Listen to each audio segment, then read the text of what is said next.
Me tornei pai aos 25 anos, enquanto eu paria também a mim mesmo. A paternidade me redesenhou, assim como a transgeneridade. Me vejo como responsável por redesenhar narrativas. E o que eu desejo para minha filha, nesse exercício de autonomia dela, é que ela ajude na construção de um mundo melhor e mais humanizado para todas as pessoas. Hoje, com uma filha de 3 anos, eu percebo o quanto ver a Marieta descobrindo o mundo é um exercício constante de admiração e intervenção. E hoje a gente está recebendo aqui o Sol, o nosso primeiro pai no Maternares, para a gente falar sobre diversidade e em como nós, pais responsáveis por nossos filhos e nossas crianças, precisamos pensar ativamente no nosso papel na construção de narrativas mais diversas e inclusivas.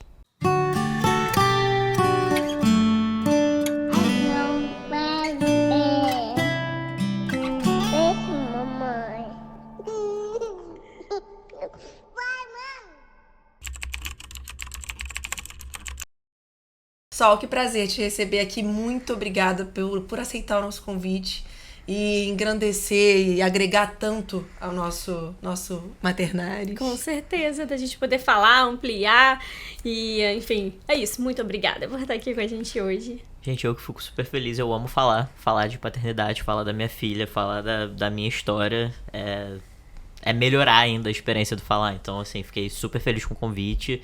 E essas são as oportunidades que a gente tem mesmo para debater novos assuntos, criar novas referências, criar aí repertório para as pessoas também que estão vivendo essas novas experiências ou que já estão nesse caminho também. É sempre bom encontrar novas histórias. Fico super feliz. Ai, obrigada. Ó, antes da gente entrar, né, da gente pensar diversidade, se apresenta, conta um pouquinho, assim, quem é o Sol. Então, várias versões de mim, mas assim, sou carioca, pisciano, inclusive recém fiz aniversário. Obrigado, mas sou flamenguista, carioca, sou antropólogo de formação, sou pai da Marieta, então uma menininha aí de 3 anos de idade. Atualmente trabalho com direitos humanos e trabalho também com produção de conteúdo. Então, tem um foco aí grande de trabalhar, por exemplo, com roteiro, com documentário, pensando em construção de críticas sociais e conteúdos de audiovisual que gerem possibilidade de impacto e de reflexão de temas quentes na sociedade. E sobretudo nesse recorte de transgeneridade, que é um lugar aí que me atravessa profundamente pela minha vida. E como é que foi, assim, esse seu caminho, assim, para paternidade? Que você, quando mandou a sua apresentação, você falou que você pariu a você mesmo junto com a paternidade, né? Que chegaram juntos ali. Como é que foi esse caminho? Chegaram não tão junto, mas assim, num momento muito próximo, até porque essa jornada de transição, ela é você realmente se reconstruir nesse mundo, né? Uma nova versão. Renascer, né? É renascer completamente. Então, foi interessante, assim, em muitos aspectos, porque não fui socializado enquanto homem. Então, adentrar esse mundo masculino também foi muito novo. E eu sempre brinco, inclusive, que, assim, estava adaptado a usar a toalha depois do banho aqui em cima. Não fui treinado e adaptado a cumprimentar as pessoas na rua, outros homens, apertando a mão e dando tapa nas costas. Então, assim, tem tantas nuances de processo, né, que você, enfim, vai aprendendo e vai reproduzindo ali a partir dessa construção de gênero. Então, foi interessante me perceber nesse papel de me descobrindo e me redesenhando. Ainda me redesenho hoje. Eu acho que também não é um processo que ele enfim, que tem um final ali. A gente tá nessa constante transformação. E a paternidade, ter uma filha, foi um alvoroço, assim, nesse meio todo, né? Porque é quase que uma oportunidade de você estar olhando para sua criança de dentro de uma forma externa. Então, ter cuidado, inclusive, também com aquilo que atravessa a nossa história, não reproduzir naquela nova história, e dar a oportunidade daquela história, criar a sua própria história, entendendo que a gente tá ali no máximo para tentar comedir, para orientar. Mas é interessante ver também essa nova vida se descobrindo, enfim, e se desenhando, assim, dentro desse aspecto. Mas principalmente nesse lugar, assim, de ter a oportunidade de pensar de forma muito consciente que indivíduo é aquele que eu estou tendo a oportunidade de criar. E aí, numa relação com a minha própria experiência de transição, muito isso, porque a transição me fez ter muito mais consciência das minhas ações, ter intencionalidade na forma como eu ajo, perceber inclusive os problemas de uma outra perspectiva, de tá observando o mundo de um olhar que eu não tinha, de ser observado também a partir de um outro olhar. Então me ver numa dinâmica de relação de um pai, de uma menina, me ver na relação de um homem com uma mulher, e quais são, enfim, os enredos sociais que são absorvidos em relação a isso. Então, assim, muita intencionalidade e muita consciência, assim, desses aspectos. Eu acho que isso favoreceu muito, assim, para eu olhar para Marieta e ter um olhar mais aguçado, assim, para aquilo que talvez pudesse passar desapercebido, sabe? Sim, até porque são narrativas muito entranhadas, né, assim, historicamente. Então, quando você fala sobre o pensar, né, de forma consciente, assim, eu acho que é isso, o pensar ativamente, né, o da gente se convocar o tempo inteiro a pensar ativamente sobre as coisas, porque senão a gente aquele nadar contra a corrente. Totalmente. Que é necessário. Sim, sim. Então, se a gente não faz esse esforço de pensar ativamente sobre determinados temas, né, de olhar para isso, independente de ser algo da tua realidade ou de outra realidade, nós somos uma realidade mais ampla também, com né? Certeza, então, com certeza. De a gente poder estar o tempo inteiro se convidando, fazendo esse convite para olhar de outros lugares, né? Com certeza. E o que eu percebo é que muitas pessoas têm essa intenção e não sabem por onde começar, né? De passar isso, como você falou pra gente muito bem, a gente repetiu na introdução do episódio, da tua vontade e o desejo de que a Marieta seja ativa nesse lugar de construção de mundo melhor e mais humanizado. E aí eu percebo muito isso, as pessoas falando, poxa, eu quero que a minha criança, o meu filho, seja esse futuro diferente que a gente deseja, né? A gente quer isso, a gente quer que as coisas sejam cada dia mais naturalizadas, aquilo que precisa caminhar para evoluir, e as pessoas olham e falam, por onde eu começo? Como é que eu... que eu faço com a criação do meu filho para que ele seja ativo nisso, mas essa ação precisa começar de mim. Eu que tenho que passar diferente, né? Eu acho que isso é maravilhoso que você falou, porque eu acho que acaba que a gente vai para dois discursos, né, a partir desse desejo. Eu acho que tem quem vá para esse discurso e fique nele, né, do tipo, não sei o que fazer, não sei por onde começar, Sim. né?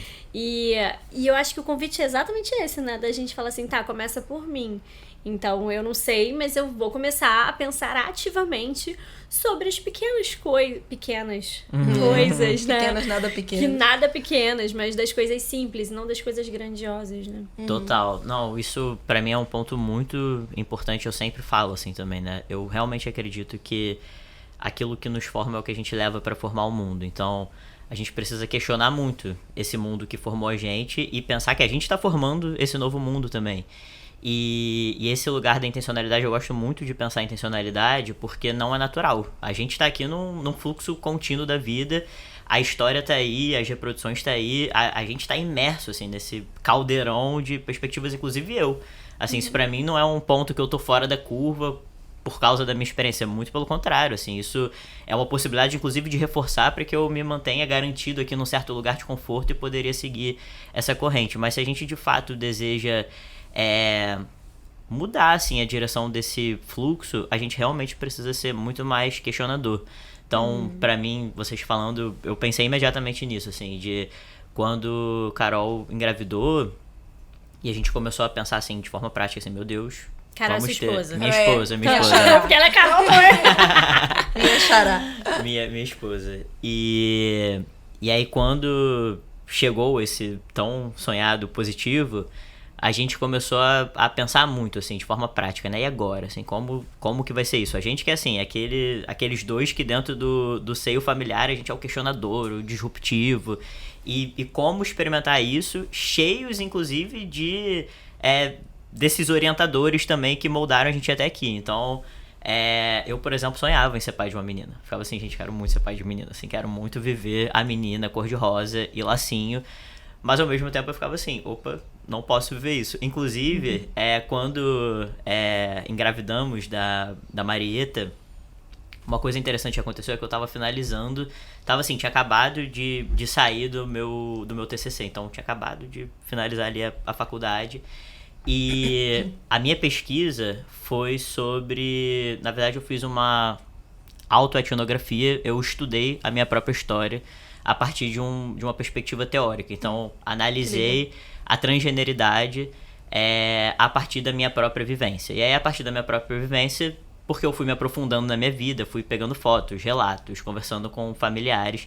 E nesse meio do caminho, eu descobri um diário que os meus pais escreveram durante a minha gravidez pra mim. Então, era assim, eles escreviam quase que cotidianamente pra mim durante toda a gravidez. Nossa, que máximo! Não, muito, muito interessante. E aí, uma das primeiras páginas, assim, do diário, durante um tempo, eram eles falando comigo diretamente com uma menininha, tipo, ai, minha menininha, estamos fazendo seu quartinho, e ele é rosa, e você recebeu o primeiro brinquinho da tia Ingrid, e etc. Mas, ao mesmo tempo, havia uma certa dúvida, porque eles não conseguiam ver exatamente na ultrassom se era uma menina ou se era um menino. Então, eles ficavam sempre numa coisa assim, 80% de chance de ser uma menina, mas talvez não seja uma menina, e aí, enfim, mas vamos chamar mesmo assim. E foi muito interessante ver aquela construção assim, e risos, olha onde estou agora. Então, assim, definitivamente a menininha não seguiu por muito tempo. Mas me perceber também naquele papel buscando, porque a gente busca as nossas referências de mundo e a gente tá aqui, né, totalmente imerso nessa realidade. E pra gente isso foi um ponto muito importante, assim, de pensar pra Marieta, por exemplo, que apesar da gente sentir isso, a gente sabe pra onde leva, né? A gente sabe os lugares que isso constrói. Então a gente precisa ter intencionalidade de desconstruir essa lógica. E aí, pra gente, o principal, assim, que já foi decidido logo no início foi: não vamos falar de sexo, não vamos aqui falar de gênero dela, a gente vai viver uma gravidez tranquila e isso não vai ser central, porque a gente centraliza tanto, a gente vai falar da gravidez e imediatamente esse é o foco, é menino ou menino. Sim. E a gente não fez isso. E aí a gente ficou sem falar disso com ninguém, absolutamente ninguém. Em algum momento. E provavelmente, desculpa te interromper, mas passando por essa certa pressão, porque as pessoas do entorno também. Com certeza, mas assim, muito. Vocês não vão querer saber, né? Muito. As pessoas ficaram ensandecidas quando a gente falou, não vamos falar. Sim, ninguém vai saber. E assim foi feito, assim, a gravidez inteira as pessoas souberam quem era aquela criança que era a Marieta no momento que a Marieta nasceu. Mas isso foi um fluxo muito interessante, porque as pessoas ficam completamente perdidas. A partir do momento que a gente não dizia se era menino ou menino, as pessoas estavam assim, mas a gente vai chamar como? A gente vai tratar como? A gente vai dar presente como? Eu assim, gente, mas tem tanta coisa, tem tanta cor pra gente explorar que não, se não rosa e azul.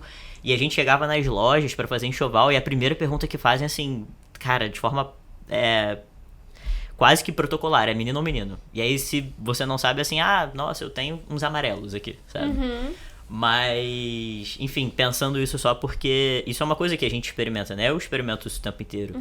E a gente precisa ter cuidado, assim, pra refletir de forma contrária mesmo, assim, tipo, de ir contra aquilo que é muito natural, que é muito processual já da gente pensar. E são pequenos movimentos que você faz que bagunça o todo de uma forma, assim, apenas não centralizar aquela gestação em menino ou menina, aquilo ali já virou, já contornou e teve um impacto, assim, na minha família, nos meus amigos, que já fez com que as pessoas, elas olhassem de um outro lugar.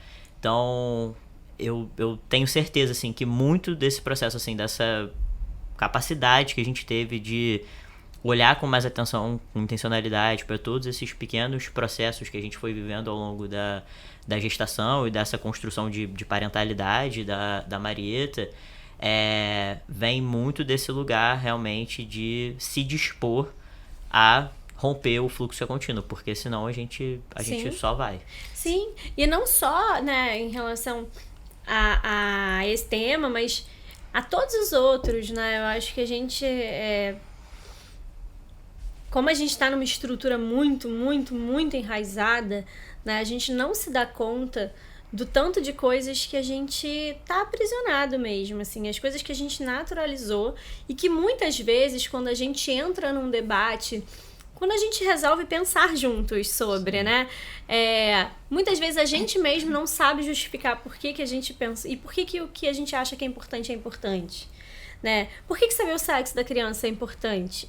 Sabe, assim, eu acho que quando a gente começa a puxar essa reflexão mesmo, a gente começa a ir para além do Porque eu preciso saber, né? Vou dar qual presente? Ou vou chamar de quê? Acho que quando a gente vai pra depois disso, é um discurso que é pouco sustentado, assim. Ele não tem muita base, porque tá enraizado em algo que nem todo mundo sabe de onde vem, assim, sabe? Dentro exatamente. de si. O fato é que tá enraizado, O né? fato é que tá enraizado, porque precisa, porque sim, né? Assim, então, e aí, eu acho que a gente se dedica, e a gente dedica pouco tempo pra pensar o que vem depois da resposta que eu já tenho, né? Sim, totalmente. E isso, por exemplo, é uma pergunta que me fazem muito. O que você acha sobre o chá revelação? Eu sempre falo, gente, eu acho que cada um tem que fazer aquilo que faz sentido. Eu normalmente não dou uma resposta pronta de acho isso ou acho aquilo, é isso ou aquilo. O que eu falo é, qual é o propósito? Por que você quer fazer o chá revelação? Assim, o que você está buscando por isso? Então, entenda, reflita você por que aquilo ali é importante para você.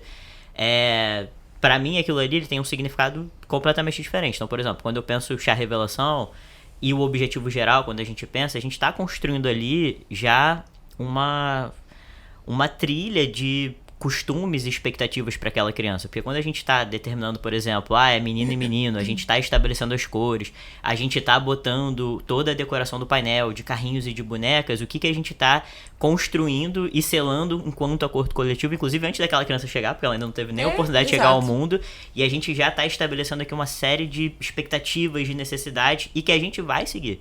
Porque quando aquela criança nascer, a gente não vai se despir daquilo tudo que a gente estava construindo naquele momento e de repente vai mudar. Não, a gente vai criar expectativa, a gente vai dar os brinquedos, a gente vai... Tem um momento, por exemplo, com a Marieta, que hoje eu falo com as pessoas assim ao nosso redor, que é assim, gente, vamos parar de dar boneca. Assim, Marieta recebe uma quantidade infinita de boneca e eu falo assim, tem tantas possibilidades de outros brinquedos, mas a gente mesmo não pra analisar. A gente já vai naquilo que é familiar, no que é mais fácil. E aí quando você observa, na escola dela, por exemplo, já aconteceu da gente chegar pra buscar ela e tá assim, um grupinho dividido de meninos brincando com a Barbie e de meninos brincando de carrinho. E eu falando assim com a professora, eu fui falar assim, gente, o que está acontecendo aqui? Assim, por que essa divisão aconteceu? E aí a professora veio falar assim, não, eles que se dividem dessa forma assim, naturalmente acabou acontecendo. Não é, eles são apresentados ao brinquedo, eles são estimulados. Sim. Eles são trabalhados, aquelas brincadeiras. Teve uma época que a Marieta estava constantemente chegando em casa e sempre em brincadeiras de cuidado, de mamãe e papai, de mamãe e filhinho e de trocar fralda. Então, assim, que tipo de estímulo você vai dar pra ela? Porque em casa, se eu chego e vou brincar de dinossauro com ela, aquele novo mundo pra ela ali é alucinante, sabe? Ela vai mergulhar naquilo. Então, às vezes é isso, assim, exatamente. A gente vai num automático que a gente precisa estar vigilante o tempo inteiro. E é cansativo mesmo, e é desgastante, mas assim, eu acho que faz parte do processo de educação como um todo, né? Assim, a gente se deslocar daquele lugar que é comum, que é conveniente, das estruturas familiares que moldaram a gente ali, para além dessa construção de repertório de gênero, de racial gosto, também, exatamente. E impactar isso e começar a pensar realmente fora da curva. Eu vivi 2 situações com a Clara que eu acho que vale trazer há pouco tempo, que falam muito disso, assim. Uma, que é uma coisa que tem muito a ver com o que você falou desse natural, que não deveria ser tão natural mais, dos brinquedos. E, por exemplo, na escola tem o dia da fantasia. Então, as meninas indo de princesas, os meninos de super-heróis, e isso... É o que é o mais comum visto ali, né? E aí, da Clara chegar em casa e falar algo tipo... As meninas vestidas de princesa. Não, menina vai botar as princesas. E eu e meu marido, a gente se pegar falando pra ela. Por a gente tentar ter esse cuidado, né? No máximo possível, a gente falar, mas o menino também pode vestir botar uma roupa de princesa se ele quiser. E falar isso pra ela. Ela é pequenininha ainda, ela tem 2 anos, mas... Quando ela trouxe essa oportunidade da gente começar a plantar isso e a naturalizar, você poder se vestir como você quiser, e se você quiser botar a roupa de Batman, e se o seu amigo quiser botar a roupa da Elsa, tá tudo bem, né? Mas que ao mesmo tempo, paralelamente a isso, eu me vi caindo numa situação que a gente foi comprar uma câmera pra ela, uma câmera dessas que sai fotos instantâneas, mas não era nem aquela Polaroid mesmo, era uma câmera que sai uma foto em preto e branco, que é muito legal, inclusive. E aí, tinha a opção na internet do unicórnio, o arco-íris e a do dinossauro. E eu falei pra ela, qual que você quer? E aí eu fui passando. Eu tinha uma outra de gatinho, tinha do dinossauro, e ela falou do dinossauro. E eu me vi fazendo o seguinte, filha, essa daqui do Nicole é tão bonita aqui, de arco-íris. Você não quer essa aqui? E aí eu me peguei e o meu marido me deu um puxão de orelha na hora e falou assim, ela tá pedindo a do dinossauro. Eu falei, ela tá pedindo a do dinossauro. Por acaso, acabou não tendo a do dinossauro e eu pedi realmente a do arco-íris. Quando chegou, ela falou, era do dinossauro. E aí a gente se olhou assim, tipo, olha como isso é forte, né? Olha como... eu preciso parar pra olhar o quanto verdadeiramente eu me vi aberta pra falar qual que você quer. É isso, qual que você quer. Você não precisa ter essa daqui que o manual diz que você tem que pedir como uma menina, né? E isso, por mais trabalho que a gente faça interno, é o que a gente estava falando, tá aqui, tá enraizado, tá dentro da gente, a gente precisa questionar todo dia e refletir sobre isso todo dia. Sim. E por isso que é tão importante o que a gente tá fazendo aqui, né? Sim. Como a gente coloca, assim, esse papo, ele tem uma importância muito grande pro que a gente quer dos nossos filhos daqui pra frente, do mundo, né? Porque eu acho que exatamente esse convite de pensar ativamente sobre as coisas é a gente ir com o mundo, né? Porque eu acho que existe também essa coisa muito... né, de a gente pensar assim, o mundo é assim, ou então, todo mundo deveria ser igual, somos todos iguais, e assim, vamos falar da prática, assim, não somos, né, assim, se a gente vai falando da ordem biológica, né, sei lá, todos têm um cérebro, né, todos têm uma barriga, ok, mas se a gente for falar da prática, assim, não, a gente tá longe de sermos todos iguais, assim. Exatamente. A gente tá, e isso não dá pra gente ficar lidando com um mundo utópico, porque a gente invisibiliza, né, relações, a gente invisibiliza realidades, a gente invisibiliza pessoas, né, então acho que a gente precisa partir daqui, não somos todos iguais, assim. Exatamente. Muito pelo contrário, somos, assim, todos muito diferentes. Muito diferentes. E a gente tenta trabalhar para que a gente construa oportunidades mais equivalentes, que a gente consiga criar aqui um ambiente mais equânime para que a gente possa se desenvolver na máxima potência dentro das nossas singularidades, das nossas diferenças. E é muito importante a gente ser diferente. E toda essa discussão, porque... eu acho que não só é importante a gente falar sobre isso, como também é muito corajoso a gente falar sobre isso, porque a gente sabe como são assuntos tensionados, né? E principalmente nesse contexto assim que a gente vive. E é muito importante reforçar, porque muitas vezes as pessoas também me questionam assim, mas você não acha que você está tirando a liberdade dela? Você não acha que você está tirando a autonomia dela? Isso não se trata sobre a impossibilidade da Marieta ser menina da forma como ela quiser ser menina. O que a gente precisa fazer é ampliar a perspectiva de mulheridade, a perspectiva de feminilidade, que ser menina, que ser feminina não é apenas gostar do unicórnio rosa, né? E que não muda absolutamente nada na meninice dela, ela gostar de dinossauro, ela gostar de jogar futebol.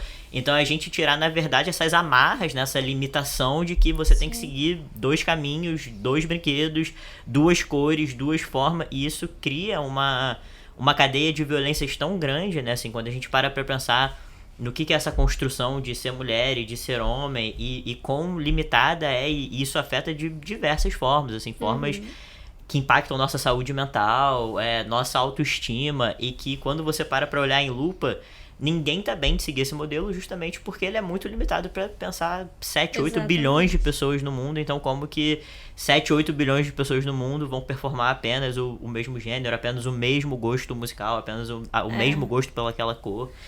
E mais do que isso, né? Porque esse é um assunto que também transcende toda essa questão de gênero, mas quais são as referências que a gente está construindo como um todo, assim, nessas infâncias? Então, quando a gente pensa brinquedo, não é só pensar o brinquedo pela cor, né? E pelo gênero, assim, pensar esse tipo de brincadeira segmentada de meninos e meninos, mas pensar a representatividade desses brinquedos. Então, quando a gente pensa a falta de brinquedos que representem pessoas com deficiência, por exemplo, quando a gente pensa na representatividade de pessoas negras. Esses dias eu assisti no Netflix o documentário da história da primeira Barbie negra, assim, recomendo para todas as pessoas. Porque qual que é o nome, só para as pessoas terem? A história da primeira Barbie negra. Tá, esse é o documentário. E a gente tá falando isso até ontem, sabe? Assim, a quantidade de mulheres adultas pretas que nunca foram até a primeira boneca preta agora, assim, sabe? Sim. Então, é pensar na possibilidade, inclusive, de potência de mundo que a gente tem, porque a gente tem tanta diversidade e a gente vai se limitando em determinadas caixinhas que atravessam, inclusive, esse desenvolvimento infantil, né? Assim, que repertório de mundo que esses novos adultos vão estar criando e crescem adultos muito mais limitados, muito mais fechados, né? E apáticos a toda a multiplicidade que a gente tem nesse mundo. Sim, e que pra gente oferecer isso, a gente precisa oferecer isso de forma vivencial, né? Porque não adianta só a gente pensar que a gente precisa conversar com os nossos filhos, né? Não é só sobre o discurso. Eu acho que é muito sobre a prática, é muito sobre aonde eles estão inseridos, né? Assim, aonde que... Bom, a gente mora num lugar onde não tem muitas pessoas pretas morando, assim, sabe? E a gente sabe que é um lugar privilegiado, a gente sabe que, assim, é um bairro onde a gente, de fato, vai encontrar dificuldade de ter escolas, por exemplo, mais inclusivas de forma geral, assim, mas tem. Exato. Entende? Mas tem. Então, quais são os parâmetros que a pessoa tem na hora que ela vai escolher uma creche, assim, né? A gente passou por isso agora, assim, né? De muito pensar... próximo, assim, a gente escolheu muito... Eles entraram agora em escolas diferentes, mas no mesmo momento, praticamente, né? Então a gente conversou muito e, assim, sobre o que era importante, porque eu acho que né? tem um pouco dessa dúvida, né? Os pais, quando vão procurar a creche, né? Primeira vez do filho, assim, o que eu preciso pensar sobre essa creche? Né? E parece que essas perguntas, elas ficam muito limitadas num lugar de privilégio, que é se vai ser segura, se vai cuidar bem do meu filho, se vai ter industrializado, né? Coisas que ficam ali que são importantes, a gente não tá ligando a importância dessas. A gente tá dizendo que, para além disso, tem outras coisas que são tão importantes quanto, ou pelo menos deveriam ser. Né? Então, assim, circular na escola, ver quantas professoras pretas tem nessa escola, sabe? As mulheres pretas dessa escola, elas estão ocupando quais papéis? Elas estão no refeitório, elas estão na faxina, né? Esses lugares, eles são comuns delas ocuparem. Então, assim, tem professoras pretas, tem crianças pretas nessa escola, tem crianças autistas e elas estão... Como é que elas estão inseridas nesse meio? Né? Tem crianças com deficiência, tem professores com deficiência. Assim, eu acho que é tanta coisa, tem tantas camadas de coisa, né? Como é que eles lidam com determinadas datas comemorativas e tudo mais. Então, são tantas camadas, porque não é só sobre o que precisa ser, mas é a gente pensar, esse lugar que vai estar construindo, que vai estar andando junto com os seus filhos na construção deles. Então, a construção dos seus valores, dos seus valores, exatamente. Que vem de casa, mas eles estão ali diariamente com aquelas pessoas. Os valores, eles não são ditos só. Na verdade, só não. Os valores, eles não são ditos. Os valores, eles são passados de outras formas, né? Sim, então... totalmente. E, nossa, eu acho que muitos pontos, até resgatando o que você tinha falado, assim, da criança pequenininha, mas a criança é uma esponja, a criança tá absorvendo o mundo e tá aprendendo e tá naturalizando a nossa forma de falar. Várias vezes, Marieta vem e fala uma gíria que eu falo, eu fico assim, gente, de onde essa menina tirou isso? Ela tá aqui o tempo inteiro aprendendo. E eu acho muito interessante também a gente observar como que as crianças brincam, porque elas reproduzem o mundo que elas experimentam a partir da brincadeira, né? Então eu fico muito atento quando a Marieta tá brincando, porque normalmente ali eu vou ter um receptáculo do que tá acontecendo nesse mundo que eu não acesso e como que tá rolando isso, e até do meu impacto também, né, nessa criação. E sobre o que você falou, assim, desse lugar de questionar, eu acho que ele traz também um ponto importante da gente pensar, que é o nosso papel ativo, né, nessa construção. Porque muitas vezes a gente tem a expectativa que a criança se torne aquela pessoa completamente diversa, inclusiva, proativa, dedicada ao mundo, sustentável e etc.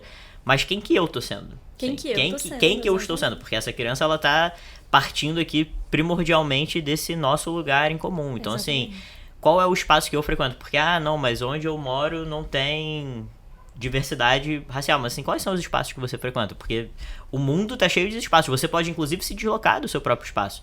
Você pode frequentar outros espaços. Então, se o parquinho do Leblon, ele só tem crianças loiras de olho azul, talvez se você for no parquinho da Quinta da Boa Vista, você já tenha uma outra representação de crianças. Então, assim, se deslocar, E tá atento, assim, aos ambientes que você circula, com quem são as pessoas que seus filhos se relacionam, onde estão as pessoas pretas nessa vida dos seus filhos também, né? Sim. Então, assim, são papéis importantes da gente pensar que a gente pode sempre se deslocar e a gente pode construir ativamente. A gente estava até conversando aqui antes de começar, como eu tô me mudando de bairro para conseguir chegar na escola, que para mim é um sonho, assim, que Marieta estude e, assim, uma grande realização. E são lugares possíveis da gente chegar. Então, não necessariamente você precisa fazer uma mudança de bairro, mas é possível também. Mas a gente pode sempre se deslocar, assim, continuamente para que a gente... enfim, experimente outras realidades, para que a gente, enfim, elabore mais repertório. Sim. E que a gente possa construir essa criança dentro do espaço que a gente tá buscando, mas que isso também faça parte orgânica da nossa vida, né? E não só um lugar que a criança se expõe a mundos diferentes e ela volta sempre à realidade dela e é isso que ela não vê nem aquilo se acontecendo, né, dentro de casa. E esse ponto também de chegar na escola, ele é muito importante porque justamente a gente tá sempre aqui nessa preocupação do controle daquele espaço, se a criança vai ficar segura, se a criança vai ficar bem, se tem câmera, se não tem isso. Obviamente a gente tá aqui primordialmente pensando na integridade, né, das crianças. Mas eu fico feliz também que a gente esteja começando a discutir a anatomia, o corpo desse espaço, né? Porque é exatamente isso. A criança passa ali na creche, na escola, muitas vezes muito mais tempo do que ela passa com a gente ali durante a semana. Sim. Então, que ele é um ambiente fundamental naquela formação. E quando não tem, a gente também tem a possibilidade de ser o lugar questionador daquele espaço, né? Então, às vezes eu gosto muito de um lugar e ele me atende de diversas formas e eu posso começar a ser contributivo. Então, eu posso criar um comitê de equidade racial dentro da escola, eu posso sugerir uma roda de encontro com pais e mães da escola para discutir temas. Enfim, os pais também eu acho que é importante ter uma construção em rede com essa escola. Sim. Também, né? De pensar que somos um grande organismo conjuntos, né, construindo ali aquela criança, e a gente agregar nesse corpo também, fazer mais parte da escola, e a escola ser menos um lugar que a gente chega e tem uma reunião e recebe um relatório e vê que tá tudo bem, meia dúzia de fotos, mas fazer parte ativa daquilo, propor atividades dentro da escola. Isso é um lugar que hoje eu me proponho muito, assim, principalmente por trabalhar com direitos humanos, com diversidade. Muitas vezes eu me coloco ali à disposição da escola de realizar palestras. Na escola antiga que a Marieta estudava, eu fiz uma série de treinamentos de diversidade e inclusão com as professoras e os professores da escola, também com a direção da escola. E que a gente possa, né, contribuir nessa jornada isso é muito legal. E pipocar mais essas questões, que são vivas, né? A gente se responsabilizar, né? Exato. Assim, a gente entender isso como um lugar de responsabilidade mesmo, né? Senão a gente fica só num lugar da crítica, num lugar da cobrança. Num lugar passivo, né? Porque a gente só olha e reclama e diz, isso não dá certo, mas o que você tá fazendo? Não tá certo, exatamente. Por isso, né? Eu até, quando você tava falando, né, a escolinha do meu filho, ela faz, eu não sei se mensalmente, mas eles têm alguma, né, porque ele começou, regularidade. Tem um mês, então assim, mas eu já vi que eles têm um projeto que é exatamente chamar os pais para pensar temas juntos, né, então eles trazem um tema e aí os pais vão e é todo mundo refletindo juntos sobre o tema, né, pra gente contribuir da maneira que a gente acha que pode contribuir, então cada um participando mesmo da construção dessa escola, né, a escola não se coloca como um ente, assim, acima de todos, assim, e olha, estamos aqui soberanos e vocês, né, aceitam, não, então eu acho que tudo isso tem muito a ver com o que a gente está procurando. Né, acho que quando a gente se dirige a uma escola, a gente precisa se fazer essa pergunta constantemente, até quando o nosso filho já está nessa escola. Assim, o que eu estou procurando, né? Qual é a forma como isso reflete a minha vida também. Porque eu acho que a escolha dessas escolas, né, elas também vem muito a partir da nossa visão de mundo. Essa identificação, ela passa pela nossa visão de mundo, né? Então, com certeza, é uma extensão do que a gente... Sim. Do que a gente quer que o nosso filho receba em casa, né? O que a gente estava falando, é o tempo que eles ficam com aquelas pessoas, recebendo aquilo que a escola está se propondo a passar, né? E eu estava falando uma coisa que eu tenho ficado cada dia mais chocada, assim, que a gente sabe na prática, a gente sabe racionalmente o quanto as crianças são essa esponja, né? A gente entende. Mas ver os nossos filhos repetindo os pequenos atos, os pequenos aos maiores atos da gente, aquela fala, eu acabei de ter e daqui a pouco eu tô vendo ela repetindo exatamente a mesma frase, um movimento, alguma coisa, isso é muito sério, né? E isso é muito forte e isso precisa ser conversado e cuidado, porque assim, a gente tá batendo num ponto que é um ponto que fala do futuro. E é esse a gente olha para o futuro dos nossos filhos, que mundo que a gente quer para eles, para os filhos deles. Eu escutei uma vez de uma conhecida minha, quando eu estava conversando com ela em algum momento da minha vida, dizendo da minha vontade de ter filho, antes de ter a Clara, né? E aí ela falou para mim, não tenho vontade, e eu acho assim, é uma loucura pensar em ter filho no mundo que a gente tá hoje. Aí eu falei pra ela, mas a minha vontade de ter filho é justamente, não só por isso, eu tenho a minha vontade de viver a maternidade, mas eu acho que é a nossa oportunidade de criar pessoas melhores. Com de certeza. ter um mundo melhor. É através das crianças e de como a gente tá criando elas que a gente vai ter um futuro melhor. Sim. Então, é esse lugar, então assim, essa repetição nas atitudes que os nossos filhos mostram pra gente diariamente. E que convocam a gente a olhar pra gente, que foi bem o que você disse, assim, né? Assim, a gente pode ter um olhar de, eu quero que meu filho seja super diferentão, inclusivo, e nananã, mas se eu não paro pra pensar quais são os lugares, né, que eu circulo, quem são os meus amigos? Sim. Sabe, assim, quais são os lugares por onde eu vou?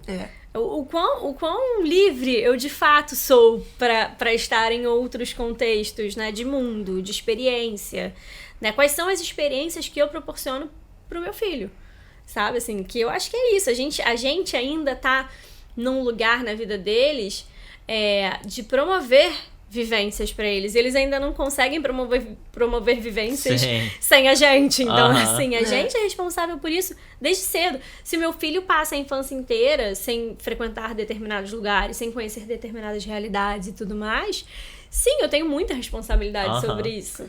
Né, do quanto que eu também não experimento. Então, eu quero que o mundo mude, mas eu não quero mudar. Com certeza, isso é muito importante. Você falou isso, eu lembrei... Recentemente eu assisti um vídeo da Fernanda Montenegro, na verdade era da Fernanda Torres, falando de uma conversa que ela teve com a Fernanda Montenegro, sempre assim, conversas geniais. E ela falou que quando ela tava no início dessa vida de maternidade, ela tava super angustiada com ter filho, pensando assim, nossa, um mundo caótico desse jeito. E ela dividiu isso com a mãe dela e foi falar pra mãe, nossa, eu não sei se eu quero ter filho. Acho que ela até já tinha mas tava pensando em ter outro. E falou, não sei se eu quero ter filho, olha o mundo como tá. E aí a Fernanda Montenegro virou pra ela e falou assim, Nanda, o mundo sempre esteve por acabar.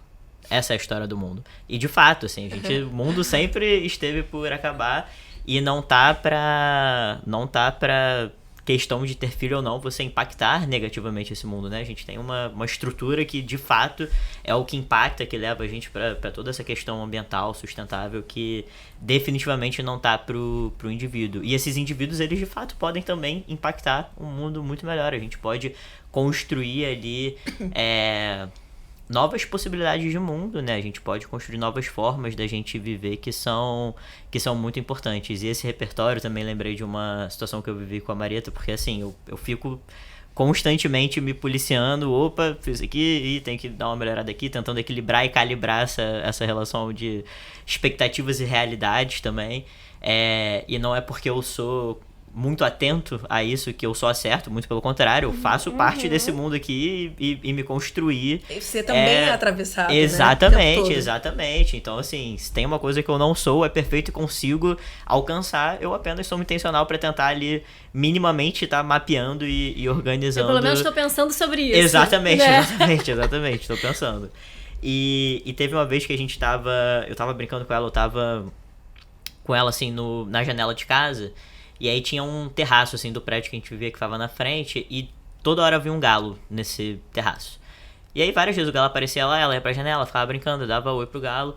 Aí um dia eu tava com ela virou pra mim e falou, papai, cadê a mamãe do galo? E aí eu fiquei assim, mamãe do galo tá fazendo comida, tá fazendo outra coisa. Aí ela, mas e o papai do galo, foi trabalhar? Aí eu fiquei assim, Meu Deus do céu, Marieta, assim, 2 anos e pouquinho. Eu pensando assim, acabei de falar que é a mamãe do galo. Aí foi chuva de reflexão, mamãe do galo. Tá fazendo comida, o papai do galo foi trabalhar. Ela já tá observando as coisas dessa forma. E por que é a mamãe e papai do galo? Por que o galo não tem 2 mamães? Por que o galo não tem 2 papais? Aí fiquei assim, meu Deus, errei aqui. E eu assim, gente, como é que posso ter deixado isso aqui passar, sabe? Escapou isso aqui de uma forma que ela, com 2 anos e meio, já tá reproduzindo essa lógica de mundo. E aí eu fui corrigindo lá, voltando, aí falei inclusive pra ela, falei assim, não, Marieta, mas eu acho que esse galo, na verdade, ele tem 2 papais.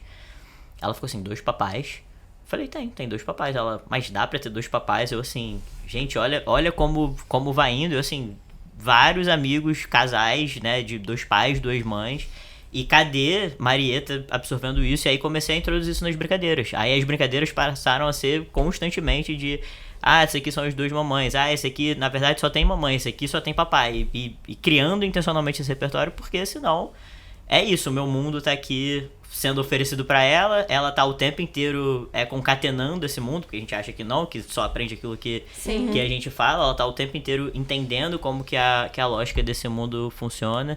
Então, realmente, a gente precisa ter cuidado, assim, com como a gente vai construindo isso, porque a gente já tá aqui todo amarradinho e acha, inclusive, que essa estrutura tá muito pronta e a gente pode sempre...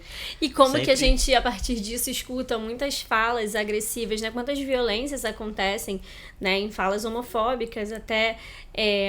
num lugar de, mas vocês estão querendo, né, negar a existência de pai e mãe, nananana, o quanto que isso vai para um lugar onde, assim, existe uma resistência tão grande de pensar ativamente e pensar de forma profunda, né, sobre os temas, que a gente esbarra em falas tão violentas e tão superficiais e tão insuficientes, né, sobre isso, do tipo, não, incluir outras realidades não é negar outras. Exatamente. Né? Incluir é ampliar. Então, eu digo isso porque eu sei que muitas pessoas podem ouvir essas falas do que a gente está falando aqui e vir com esse tipo de argumento.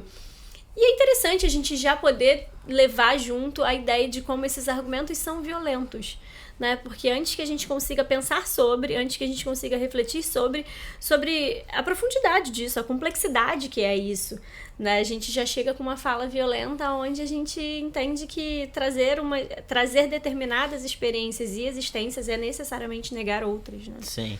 E você falou muito bem, é só ampliar.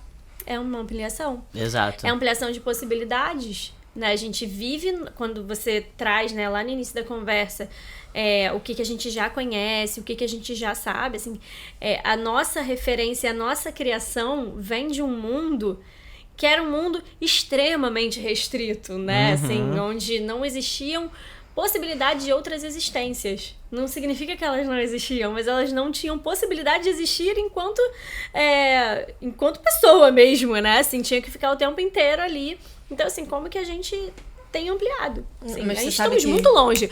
Mas, assim, a gente tem longe. muito feijão pra comer, mas já foi um caminho interessante andado, né? Importante. Eu acho que a gente tá num momento onde a gente, pelo menos, tem a possibilidade de se deparar com a dificuldade que é a gente viver outras experiências. Outras experiências de mundo, outras experiências de vida. Eu volto pro ponto da minha esperança nas crianças, pelo seguinte, nos adolescentes, atendendo criança e adolescente, a gente percebe, não só os que convivem com a gente fora de consultório, mas principalmente atendendo, porque a gente tem a oportunidade de intimidades mais profundas. Eu fico tão feliz vendo como que claro que tem crianças que ainda seguem muito aquilo que vão recebendo em casa, mas você deve ter visto já, como você, situações em que as crianças e os adolescentes estão não enfrentando num sentido desrespeitoso, mas estão questionando os pais. Pais, muitas vezes, contextos familiares que tentam colocar muito aquela criança continuando naquela caixinha, e a criança fala, eu não quero ficar aqui dentro dessa caixinha, eu quero olhar da maneira que eu quiser olhar, eu quero naturalizar isso aqui, eu quero e chegar ao ponto de falar, pai, mãe, senta aqui, eu quero te explicar sobre orientação sexual, eu quero te explicar sobre ideologia de gênero, eu quero te dizer o que eu tô aprendendo, porque vocês são vocês têm pouca informação sobre isso. Vocês, na verdade, têm pouca disponibilidade de acessar outras informações, né? Sim. Não, eu acho isso incrível, assim. Porque as crianças, a juventude, né, de forma geral, já tá vivendo num caldeirão de mundo muito diferente. Então, as transformações, elas são inegáveis. Eu sou muita pessoa do copo meio cheio também, assim, olho com muita expectativa e muita esperança pro que a gente já caminhou. E eu sempre digo isso, assim, a sociedade e as instituições, elas se desenvolvem em tempos diferentes. A sociedade é tudo muito mais rápido, né? A sociedade, ela é viva, ela é a gente. E as instituições, e eu não digo nem instituições apenas um prédio político, sabe? Mas pensar a família enquanto instituição, pensar a religião enquanto instituição.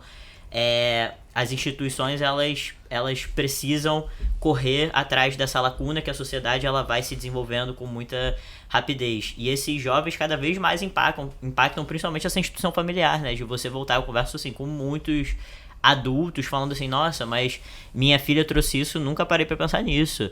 Meu filho veio falar isso pra mim, foi a partir disso, da vivência com coleguinha e das possibilidades também de mundo que vão se formando em volta dessas crianças. Então as crianças passam a ter... Marieta, por exemplo, significa que todos os amiguinhos da Marieta vão conviver com o fato de que tem uma criança ali, pelo menos uma que tem um pai que é trans, que tem uma mãe preta, e isso passa a entrar também no repertório dessas crianças. E voltando até no ponto que você trouxe também sobre isso, assim, né, dos ataques e comentários violentos, o que eu sempre falo em relação a isso, assim, quando a gente para pra dar o foco pro que importa, rapidamente a coisa se dissipa, né? Então, quando a gente para pra pensar que no Brasil 90% dos pais abortam suas crianças e as pessoas não estão preocupadas em olhar pra isso, em olhar de fato pra essa questão de construção de masculinidade, de paternidade responsável, e vai olhar pro outro que tá sendo criado muito bem, que tá ali, né, construindo uma parentalidade muito positiva, a gente percebe também como essas questões, elas ainda estão muito num campo de disputa, de tensionamento, de narrativa, e que não é sobre isso. A gente tá pela possibilidade de ser quem é, de ampliar, de... E que sempre vão existir. Sempre vão, né? Sempre existiram. Sempre existiram, sempre vão existir, e por isso que eu digo, né, assim, a gente vai caminhar com o mundo que a gente tem, né? Se a gente pensar sempre que a gente precisa de um mundo ideal pra gente começar a pensar em coisas, né, ou fazer coisas, a gente não sai do lugar. Então, como é que a gente caminhar com o mundo que a gente tem? E com o mundo que a gente tem, a gente precisa se haver com ele, a gente precisa se movimentar em relação a ele.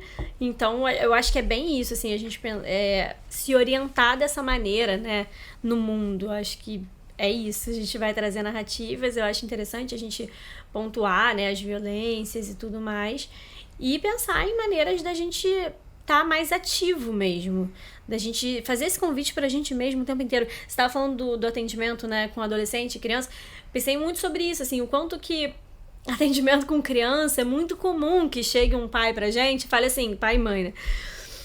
Ó, meu filho tem esse problema aqui. Na expectativa que a gente conserte aquela criança, né? Assim, como se aquela criança, ela fosse Mas primeiro... essa é a maior frustração de atendimento infantil. Atendimento infantil, assim. Eu nem faço atendimento infantil, mas não faço mesmo. Só atendo adolescente em diante, mas por outras questões.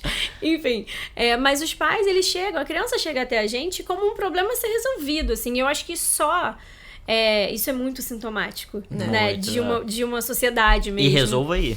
Resolva você o problema do meu filho, né? Que assim, é isso, assim, primeiro, eu acho que tem muitas camadas, né, pra gente olhar, mas entender essa terceirização do cuidado, né? Essa terceirização do olhar para o meu filho. É claro que eu entendo que a gente às vezes precisa de um olhar profissional, mas não é disso que a gente tá falando. Claro. Não é isso que eles convocam a gente a fazer. E a outra é assim, eu não tenho nada a ver com esse problema que meu filho tá dando. Como se aquela criança não fosse fruto daquele meio. Ela... Não é fruto daquele meio. Não é um sintoma daquela dinâmica. E o quanto que essa criança, mesmo que, assim, isso é muito comum de acontecer em atendimento infantil, quando você vai trabalhando com aquela criança e aquela criança vai transformando algumas possibilidades dela, se a família não tá junto nessa, essa criança, ela não se sente mais parte. Assim, a chance dela não se sentir mais parte daquela família é muito grande. Porque para ela ser parte daquela família, existe uma dinâmica que acontece. Se só uma pessoa começa a fazer um movimento diferente, essa pessoa, principalmente uma criança, né, a sensação dela de não pertencimento àquela família é muito grande. Então, assim, é muita coisa que tá em jogo, e sabe? a chance dessa família tirar essa criança da terapia é muito grande. Muito grande. E aí é que eu falo da frustração do atendimento infantil, porque na tentativa de você ir para esse todo que precisa ser olhado, e a família não estando disponível e entendendo a gente nesse lugar de toma, isso não é problema meu, mas ao mesmo tempo faça o que eu espero que você... Na verdade, faça o que eu gostaria que você fizesse, isso, entendeu? Porque não é assim. Não é só toma, o problema é seu e ajuda ela. E ajuda da maneira como eu acho que você tem que ajudar. E ajuda da maneira que eu acho que você tem que ajudar. Sabe? Muda o que eu acho que você tem que mudar. Então isso é muito complicado. E aí eu acho que isso tem a ver, eu trouxe essa comparação, que eu acho que isso tem a ver exatamente com o que a gente estava falando. De que a gente, às vezes, tem uma boa vontade, né? Um desejo de que o nosso filho seja desconstruído, né? Que seja isso e aquilo. E quanto que eu tô pensando sobre mim, né? Que foi exatamente o que a gente falou algumas vezes hoje, mas... Estar verdadeiramente aberto a que isso, a gente tá nesse looping o tempo inteiro. Assim, eu acho que a gente tá sendo convocado a isso o tempo inteiro. E eu acho que a gente abrir essa possibilidade de pensar sobre isso é necessário.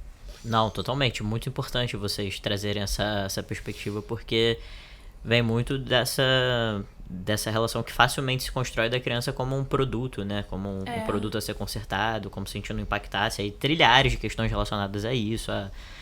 Porque a criança só quer ficar no videogame, no celular. E aí você olha para o ambiente familiar, e o ambiente familiar que no aniversário vai dar o celular e no Natal vai dar o videogame, que vai incentivar aquele consumo, que não vai dar atenção, que não vai construir de fato outras formas de convivência com aquela criança, com aquele jovem, e é sempre como se fosse fora de si, né? A criança ela é muito construída nesse lugar de limitada, não entende, mas quando alguma coisa passa a cometer aquela construção, na verdade ela é puramente aquilo, ela vem de fábrica com aquele defeito, aquilo ali tem alguma coisa de errado e ajeita aí pra funcionar melhor. Então isso sem dúvidas é muito importante, assim, realmente da gente pensar. E nessa construção como um todo, cara, de múltiplos aspectos mesmo, assim, de pensar que mundo que a gente está oferecendo e de que forma aquela criança ela está se enxergando. Então hoje, por exemplo, quando eu paro para pensar o que eu desejo da Marieta, talvez a expectativa de que ela se torne uma agente de transformação social do mundo seja muito grande, seja muito distante, seja muito fruto da minha vontade.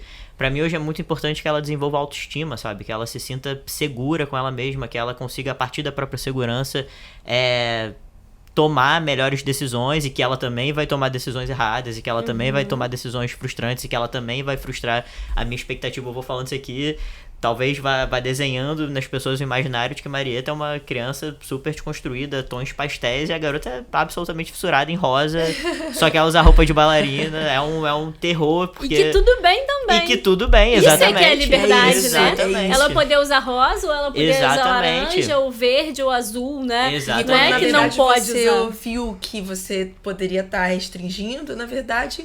é justamente poder ser o que se quiser ser, que é a liberdade. A liberdade tá aí, né? Exatamente. Esse é a autoaceitação. Acho que quando você fala de autoestima é isso.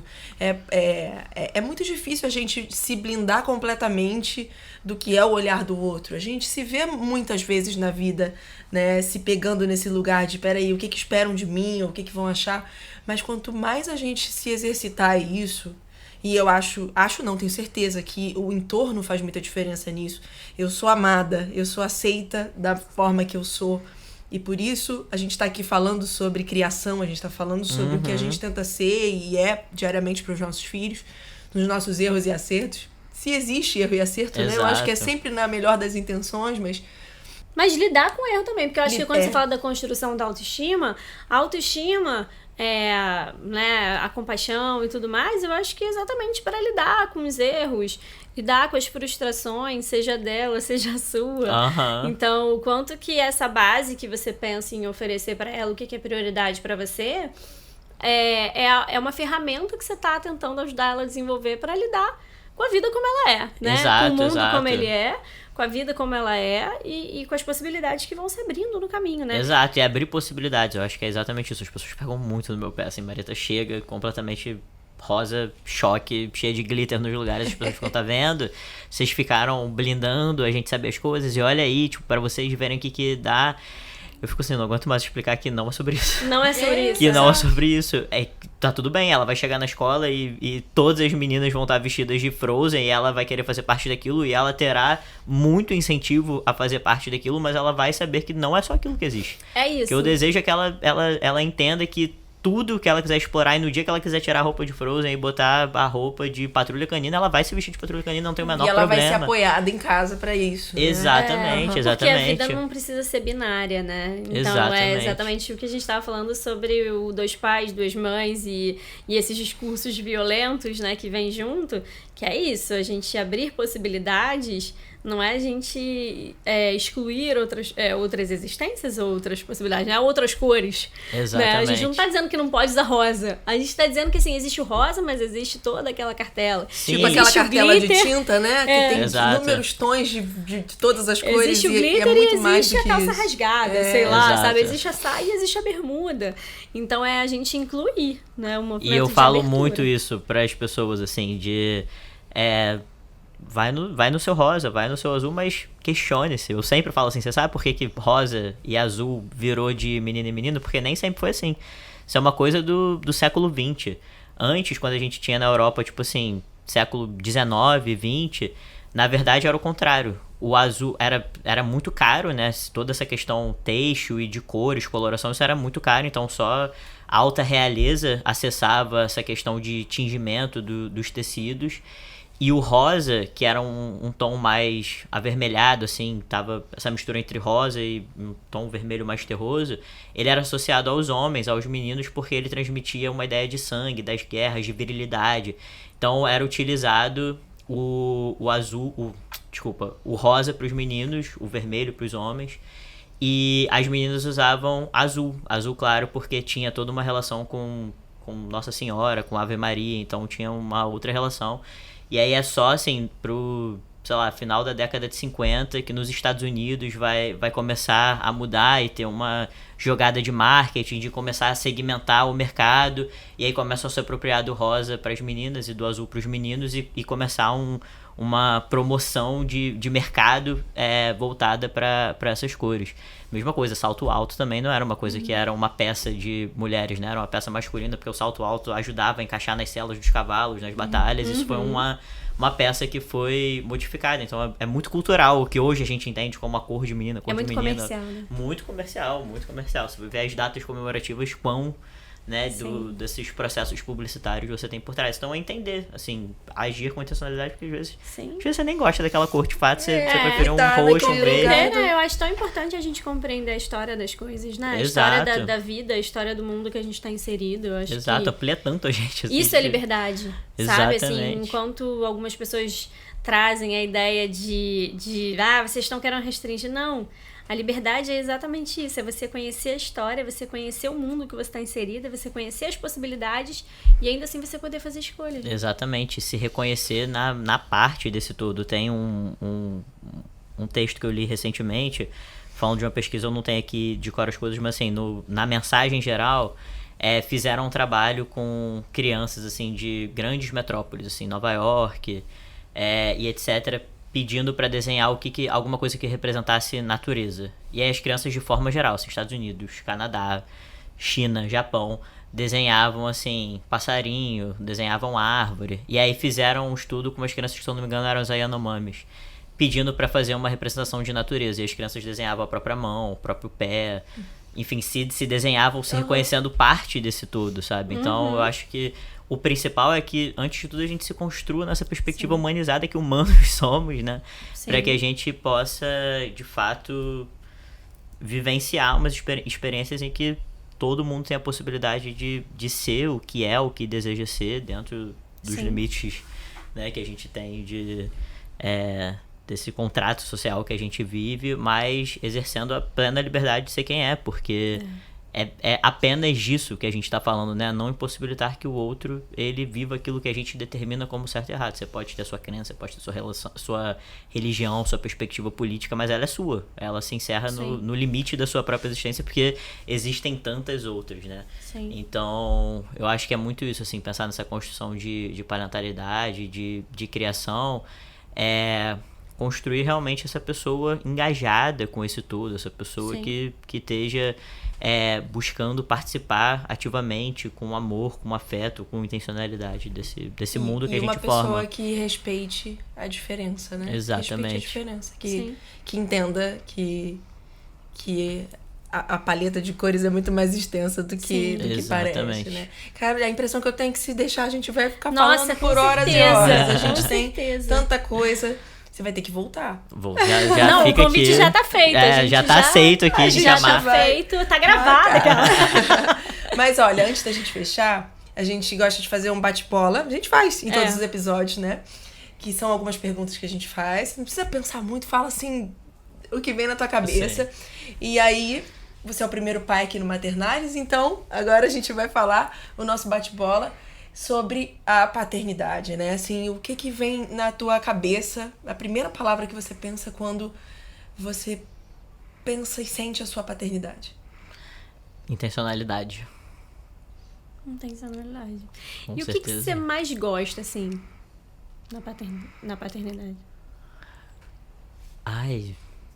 Perceber aquela pessoa se desenvolvendo, assim, aquela troca. Eu acho realmente, assim, o processo mais lindo, incrível, me ver parte de uma nova vida, assim, e de poder apoiar aquela vida a construir, assim, a si mesma. E esse convívio, esse afeto, essa troca, escutar papai de manhã, sabe? Receber...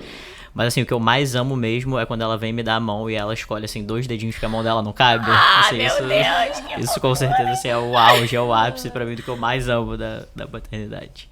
E o que você não gosta na paternidade?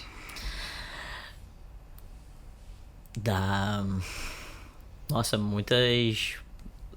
Aqui poderia ser uma pergunta que se desdobra em muitos processos, né? É uma super responsabilidade, assim. Todo esse processo de construção, de educação, é também uma grande responsabilidade, é um grande desafio. É a transformação geral que acontece na nossa vida, né? Então, realmente, o se dedicar, a gente percebe muitas coisas que agregam positivamente, mas se desprender desse indivíduo, encontrar esse novo lugar, talvez seja para mim a parte mais difícil, assim, a parte que eu menos gosto de me reencontrar nesse papel todo, assim, porque eu continuo sendo uma pessoa cheia de desafios, de questões para lidar, e de vontades e de desejo, e agora necessariamente eu compartilho isso de forma eterna com essa outra vida. Então, com certeza esse se desprender de uma forma que você nunca de fato se desprende, né? Você se reencontra, você se reinventa. Hoje, com certeza, e certamente isso vai mudar ao longo dos próximos anos. É pra mim o mais desafiador. Essa tensão entre o ir e o voltar, né? Sim. Sim, com certeza. E assim, uma coisa que você mais procurou ou procura no Google? Sobre o tema da paternidade, né? Sobre o tema da paternidade, hoje eu acho que birra. Justo.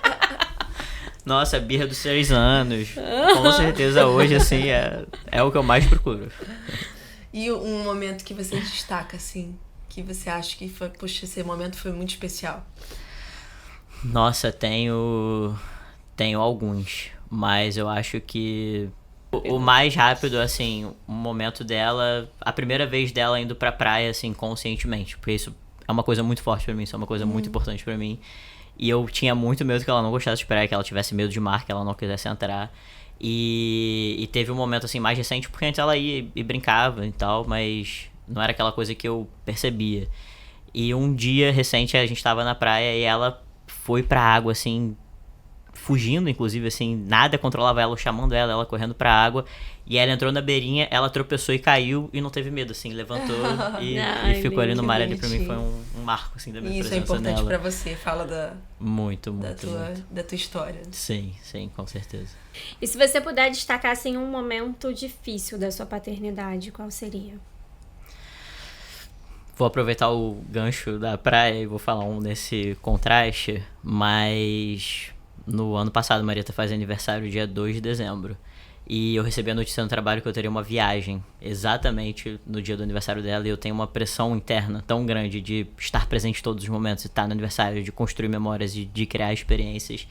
E eu não consegui estar nesse aniversário. Isso foi muito doído pra mim, assim, de não estar com ela, de não viver o parabéns. E todo mundo falava assim, não, mas ela nem tem consciência, mas era uma coisa que eu tinha consciência, assim, e pra mim era muito simbólica e importante estar. Então esse... Não era sobre ela, né? não. E o quanto que a gente tem disso, né? Na Sim. vida, assim, com os nossos filhos, que nem tudo é sobre eles. Então tem muitas coisas que são sobre nós, como a gente falou pra caramba hoje, mas agora na parte afetiva também. Com certeza, com certeza. Sol, muito obrigada por ter topado vir aqui com tanta alegria, com tanta vontade de dividir com a gente, assim, seu olhar sobre o mundo, que é admirável, assim, a gente ficou encantado com a tua história. E antes da gente finalizar, divulga o seu Instagram para aquela câmera, para as pessoas conhecerem, acompanharem seu trabalho. Gente, me conheçam, vocês me acham no Instagram no @solvizintim. Vai aparecer Vai aparecer aqui embaixo. Vai aparecer aqui embaixo, então, Sol Vizintim. E o mesmo no meu LinkedIn. Nas duas redes eu falo bastante sobre transgeneridade, falo sobre paternidade, falo sobre os desafios, as dores e delícias, que é realmente existir nesse mundo e existir construindo outra criança junto. E assim como ficou pra nós o gostinho de quero mais, eu sei que pra quem tá assistindo também. Então, o pessoal vai lá. Vocês vão ver mais o Sol por aqui, com certeza. Quero Sol, muito, obrigada quero muito, mesmo. quero muito. Obrigada, Obrigado foi a muito vocês. rico. Obrigado. Te agradeço demais, a gente te agradece muito. Com certeza. Obrigado a vocês, eu amei, gente. Eu realmente ficarei aqui horas e horas, então voltarei. Por favor, favor. me chama, que Obrigada. estarei de volta. Obrigadão. Obrigada, Sol.